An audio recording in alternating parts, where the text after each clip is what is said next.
Hey friends, welcome back to the channel. So, over the last decade, I have experimented with dozens and dozens of strategies for managing my time. And I've been doing that because time management is, I think, one of the most important skills that we can develop and build in the world today. And it's because fundamentally, time is our single most valuable non-renewable resource. We can always make more money, but we can never make more time. And so really the skill of time management is in being able to make the best use of that time, not necessarily for only doing productive things, but instead to use that time intentionally and effectively. So in this video, I want to talk you through my Trident method, which is a sort of three-pronged method for time management. And I'll show you exactly how I use these different methods in my life to manage my own time. And in the video description, I've also linked completely for free the templates that you can use to incorporate this into your life if you would like as well. So this aspect of the strategy was a total game changer when I actually tried bullet journaling last year. Now, bullet journaling is a somewhat fancy pen and paper method of productivity, but it's sort of been co-opted over the years by artists and people making ridiculously fancy and beautiful looking bullet journal spreads. And I was super enamored by this and thought, you know what, I'm gonna try the bullet journal method. And so for the final 4 months of 2022, I painstakingly bullet journaled basically every day. And I sunk so many hours into my bullet journal method, and it was really good. But there was one aspect of the bullet journal method that completely changed the game for my time management, and that was this view, the year at a glance. Now, the point of this view is that you split up the entire year into these different columns. And so you end up having 12 columns that show the different months, and then 1 to 31 down the side that show you the different dates. And so what you end up with is these 366 blocks. Now, when I did the bullet journal technique, this immediately gave me incredible insight and clarity into what the rest of my year was gonna look like,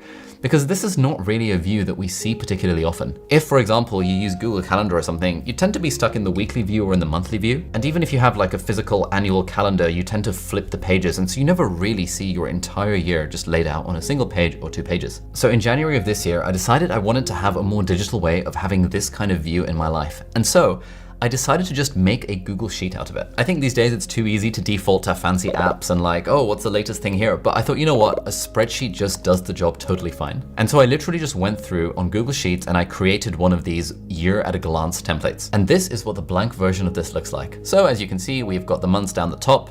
We have color-coded the months in like pretty colors, and we've got the weekends color-coded as well. And this is the template that you can download. Just hit the link in the video description. It's completely free, and you can duplicate this into your own Google Sheet account if you would really like to. And this is what my version of this actually looks like. And I use this in 2 specific ways to manage my time.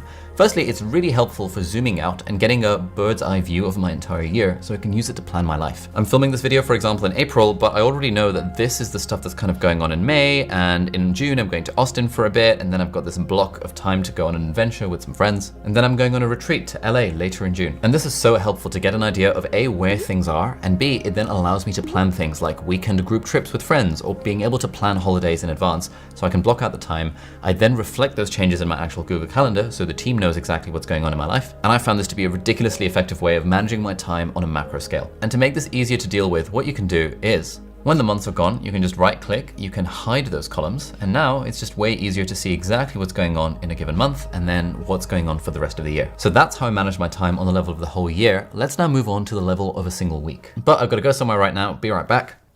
Good morning, it's a new day and we are talking about component number 2, which is all about ideal week planning. Now, here's the context behind this. So essentially we all have these goals and plans and stuff that we want to get done. Now, please don't cancel me for saying this, but there are literally just 24 hours in a day and we all have to decide how we're going to make the most use of that time. If, for example, you have 3 personal assistants and 5 private chefs and stuff, then obviously you will have more of those 24 hours that are free to do things that you want to do rather than do things like laundry and cooking and cleaning and stuff. But fundamentally, those 24 hours or 168 hours a week are basically the same for everyone. And assuming you're sleeping for 8 hours every night, we all basically have 112 hours in a given week that we can play with. And the point of component number 2 is that we want to define the ideal week, i.e. our absolute ideal allocation of those 112 hours per week. And this is a method I've been using for the last 8 months or so, ever since I started working with my CEO coach, Eric Partaker. And Eric has worked with a couple of hundred CEOs of really high growth companies, and me. And this is one of the methods that he asks all of his clients to do, and apparently it's a method that always gets some results, and it's certainly gotten me a lot of results over the last 8 months. And so instead of you having to pay several $1,000s an hour for Eric's time, I'm just gonna teach you the method straight up. And it's actually fairly straightforward to do. All it involves is going on Google Calendar, and it involves creating a new calendar so that you've got a completely fresh slate where you can do your ideal week planning. Cool, so I've now created Ali's ideal week, and now you can see it's shown up in my Google Calendar right here, and this is completely free. Everyone can use Google Calendar. You don't have to pay a penny ever at all. Now, at the moment, my life is a little bit of a mess because of the YouTuber Academy happening and because of all the book stuff going on and all the meetings with the editors and the agents and all of that fun stuff. And so what can often happen is that I actually don't have that ideal lunch hour in which I'd like to cook a healthy lunch. And so instead, a product that I've been finding a lot of use of is in fact Huel, who are very kindly sponsoring this video. Now, I've actually been a paying customer of Huel since 2017. And since my penultimate year of medical school, and actually when I first started this YouTube channel 6 years ago, I've been taking Huel fairly regularly. And there's broadly two types of Huel that I really enjoy. The first one is Huel Black, which is often what I have in the mornings as part of my morning routine. It's 40 grams of protein, 400 calories. I just add water, blend it up in the NutriBullet blender thingy, and then it turns into a genuinely tasty smoothie that has all of the right macros and all of the micronutrients that I might need for the day. And the other Huel product that I get a lot of value out of is the Huel Ready to Drink.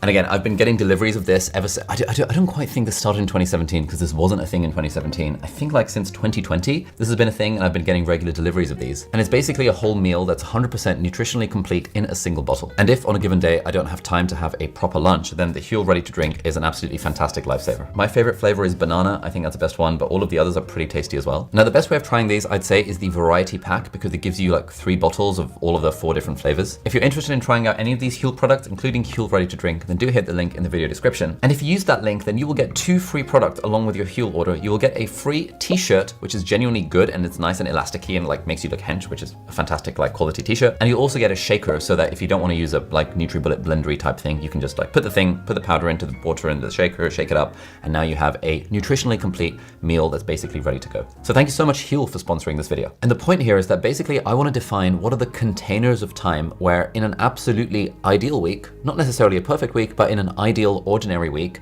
how would I choose to be spending my time? So for example, I've decided that like in my ideal week, Monday through to Friday, I'd like to wake up at 7 o'clock and then I'd like to have the first hour of the day for my morning routine. And this is a thing I'd like to happen every day. And so I'm going to repeat this daily and I'm going to give it this yellow color because that like signifies the sunrise or something like that. And you know what? Why not add an emoji to it just to make this a bit more fun? So we can see that this is now shown up across my ideal week. And because I want to get my 8 hours of sleep, I want to aim to be asleep by 11 p.m. And therefore I want to be starting to get ready for bed around 10, doing my reading, nighttime routine, all that fun stuff. And I'm going to repeat this every single day, and I'm going to give this a lavender color to signify nighttime. Fantastic. So we now have a block for waking up and we have a block for sleeping. And now I can figure out what I want my ideal ordinary week to look like in the rest of the time. I've decided that in my dream world from 8 till 9 every morning, I'd like to do breakfast and journaling. And in that block, I could maybe have a breakfast meeting with someone or maybe go for a walk. And then I want my actual quote work day to start at 9 a.m. every day. And so based on my own energy levels, how would I like my ideal work day to go? Now, obviously this is going to vary a bit depending on how much control you have over your own schedule. For example, when I worked as a doctor,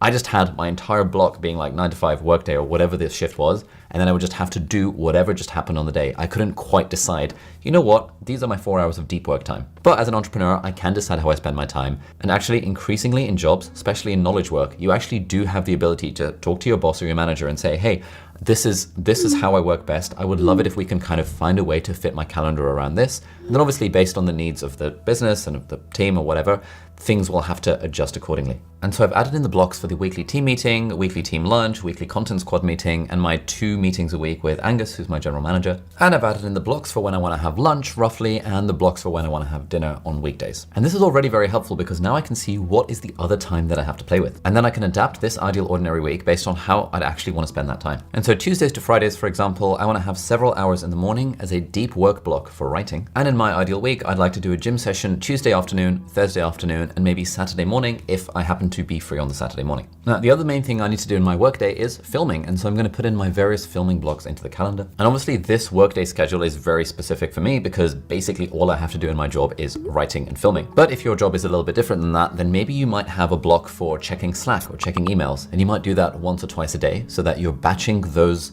interruptible activities and you're not just spending your entire day being like derailed by all the various emails coming your way. Alternatively, maybe you have more meetings than I do and therefore you have more meetings in the calendar at all the different blocks. The point is, mold this to whatever works for you, but the point is we want to create these containers within our ideal week where in an ideal ordinary week, we would be intentionally using our time in this way. And what you can base these containers on is firstly, what are the constraints of your job? But also, how are your own energy levels? Like if you're managing your own energy, do you do your best creative work in the morning or in the evening? Do you have a slump after lunch and therefore maybe you want to take calls then rather than do particularly deep work? And the great thing about this and what I do is that I also intentionally schedule in the personal life and relationship stuff that I want to put into my ideal week. So for example, in my case, ideally every Thursday evening is date night. So I know that I have that fully scheduled in the calendar and now the rest of my life can fit around that. And then on Monday evenings as well, I'd like to go to a kickboxing class and have a mini date night as well. In my ideal week, Tuesday evenings would, for example, be a social dinner with friends because I'm trying to learn how to cook and I like having friends over. And so I've decided just by default, every Tuesday evening is going to be free so that I've got an easy slot where if a friend is visiting London or if I want to invite people over, just by default, I don't have to think too hard about it. It's a Tuesday evening and conveniently the cleaner rocks up on a Wednesday and so I can leave the kitchen in a mess and then the cleaner will sort it out.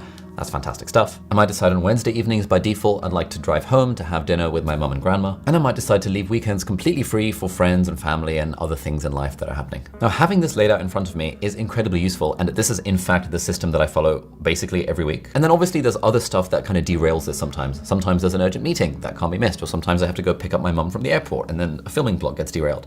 But the point is, I have defined the parameters of my ideal ordinary week. And now I don't need to be fully wedded to them, but at least I've actively decided that on average, on a Wednesday morning, I'd like to be doing a deep work block of writing because that's the main thing that moves my business forward. And it makes sense to do that in the morning while I have more creative energy. Similarly, the fact that I've basically decided that Mondays and Thursdays are going to be date night, that means that those evenings are sacred. And like if someone says, hey, do you want to hang out? And it's Monday or Thursday night, then my default option is, no, sorry, can't make it. Can you do Tuesday instead or Friday instead?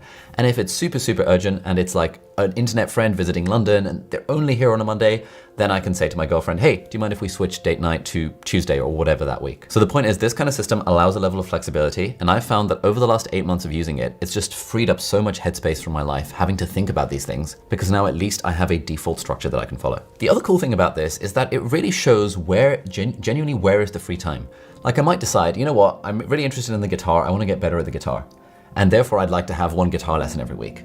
Now, the question is, where am I going to fit this one guitar lesson every week?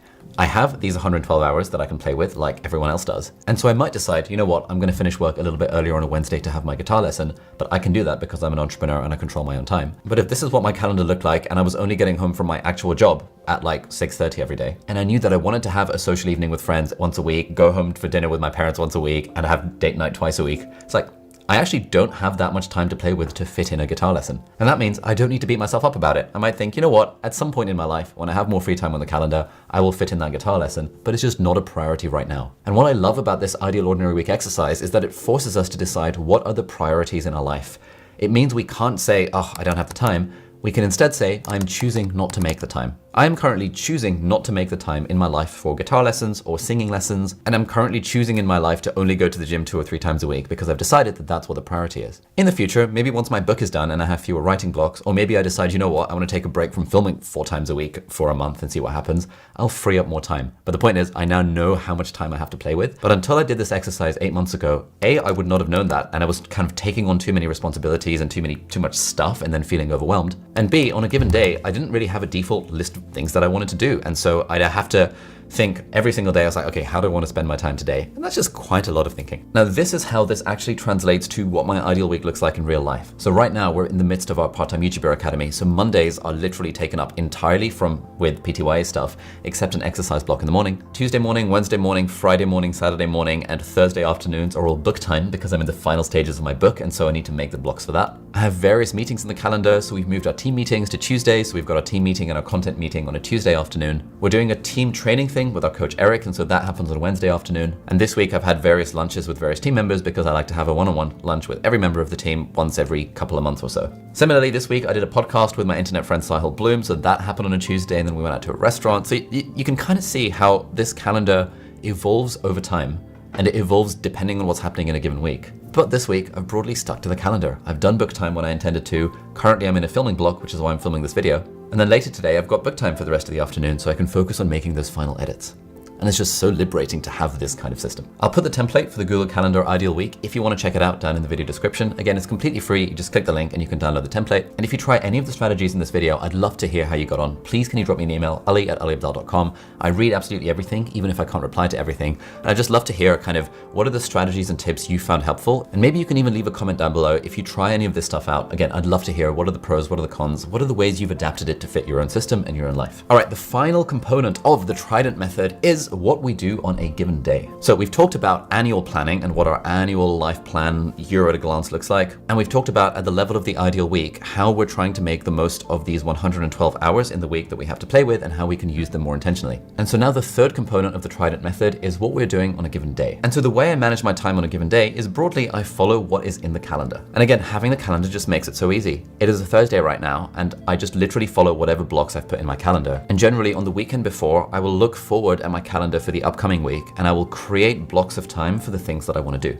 And so for example, let's say I'm looking over to next week. I've already got a lot of this stuff penciled in because it's recurring events or it's ideal week stuff. And because I know that basically every morning I want to do book stuff and every afternoon I want to do kind of filming stuff, and I want to go to the gym 2 or 3 times, I just need to add in those blocks. And normally I'd have those in as like repeated blocks that's just in every week, but right now things are very derailed thanks to the YouTuber Academy, and so I'm kind of going week by week, but keeping in mind, what does my ideal week actually look like? So for example, right now 7 a.m. badminton is not happening, so let's decline this one. Let's create a book time block on Wednesday morning. Let's create a book time block on Friday morning. This app is Fantastical, by the way. It's just a fancy calendar version of Google Calendar. The nice thing is you can duplicate events, so it makes it super easy to like literally hit Alt and then drag, and now I can just duplicate an event rather than having to recreate it like I would in Google Calendar. Let's put in my filming blocks. And now this is currently a bit of a problem because I don't have enough time for exercise here, so I'm gonna have to create some exercise blocks. But then genuinely on the level of day planning, let's say it was Monday, I would literally just follow whatever I have planned. So I know, for example, at 8 o'clock, I'm gonna be doing my content planning for the session of the Part-Time YouTuber Academy. I've got my call with the exec students at 9 and then another one at 5. I've got more PTYA prep happening from 10 till 12. I have a YouTubers mastermind that I'm part of. I have the 2-hour keynote that I deliver on a Monday, and then I'm going for iftar and dinner at a friend's house that evening. And so on one level, that's just what I do on a given day. I just follow whatever's in the calendar. But there's another thing that I do, and again, this is one of those things that I've started doing for the last 8 months, ever since starting working with Eric. And it's basically defining 3 daily quests. Daily quests, I mean, he calls it daily number ones or whatever. I call it daily quests because it's terminology from World of Warcraft. And basically the idea is that in the 3 most important domains of life, I have 3 quests that I'm doing every day. And that's in work, in health, and in relationships. And we've actually recently started a Slack group where we do this with the whole team so that we've got some level of accountability on this. And so for example, today, my health daily quest is to go to the gym after my book squad call. And then I make sure it's scheduled in the calendar. So I already have my exercise block scheduled in the calendar after my call with the book team. My work daily quest is I want to film stuff, which is literally what I'm doing right now. And that's already in the calendar. And then my relationship thing is that I want to call my grandma. And calling my grandma is not yet in the calendar. And so I'm literally just going to add it in here as a task. Call Nani, and that will show up in my calendar, and now I know that that's going to get done because I look at my calendar multiple times a day because my calendar tells me literally what I'm doing. In fact, you know what? I'm going to be a good grandson and I'm going to call my grandma straight after filming this video, and I can literally drag that task straight onto the calendar, and it's very convenient because it overlaps with the events, and it means that I, again, ensure that the things that I actually want to do are in the calendar. Now this method of like just literally running your life based on a calendar is completely game changing. I've been doing it in various forms for the last 10 years. And before I started literally living my life based on my calendar, I was so disorganized, I was so chaotic. But now that I live my life based on my calendar, and on the level of annual, on the level of weekly and monthly, and on the level of daily, I just follow the intention I've already set. That's been one of the main drivers of my productivity for the last 10 years. And specifically this Trident method thing that I've been doing for the last 8 months since working with Eric in terms of the annual thing, the weekly thing, and the daily thing has been hugely helpful in moving me forward. And even though I'm, I think at this point, one of the most followed productivity experts in the world, like these 3 strategies have just been genuinely game changing in terms of helping me make the most of my time and helping me boost my time management skills. Because as we've already talked about, time is the most valuable resource that we have. We can always make more money, but we can never make more time. And if we can use our time more intentionally, again, it doesn't have to be about being more productive with every single hour. It's about just being more intentional with it. Intentionally calling my grandma, intentionally making the time for date night or for having dinner with my mom. And the more I find that I define these containers and then actually follow them, the more I find that like life is balanced and fulfilled and meaningful and I'm happy. And then it's like, I don't have to stress about things because I know that the important things are getting done because fundamentally they are on the calendar. Now, if you enjoyed this video and you'd like some more time management tips, then check out this video over here, which is 10 specific other strategies that I've found helpful over the last decade for managing my time. Thank you so much for watching. I hope you enjoyed the video and I'll see you hopefully in the next one. Bye-bye.